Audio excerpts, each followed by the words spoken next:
Alright, so I've lived in Soho, New York City for the past 6.5 years, and here is my number one tip from Soho from my experience here. If you want to visit, come between the hours of 7 a.m. and 9 a.m. So, as we all know, Soho has the rep for being like the new Times Square, but if you come between the hours of 7 a.m. and 9 a.m., it's literally like you're walking around a movie set. No one is around and you're literally walking around the most beautiful part of all of New York City. So if you didn't know this already, Soho actually has the highest concentration of cast iron buildings in the entire world. So this cast iron architecture was built during the 1800s, and that's why Soho looks so unique compared to the rest of the city. Also, it's funny, Soho used to be one of the most undesirable neighborhoods in all of New York City. In fact, it used to be called Hell's 100 Acres because people were scared to come down here. So before Soho became cool, it was literally just a super industrial area, and then once industry left, these buildings were largely abandoned and super janky. During the 1970s, artists moved in and the prices started to rise. As we know today, Soho is super expensive, but it didn't always used to be that way. Also, I've been living here since before the pandemic, and somehow I'm still locked into like a very good lease. So if you want to live here and don't want to pay, a ton of money, it is possible, but you got to be crafty. But back to what I was saying about coming to Soho during the morning,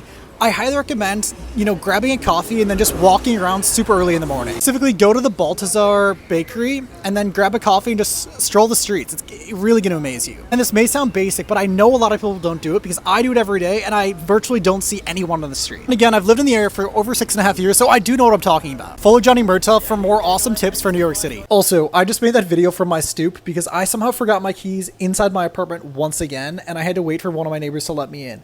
But back in the apartment, all good. So noted for tomorrow, I'm finally going to get a spare key so I don't get locked out again.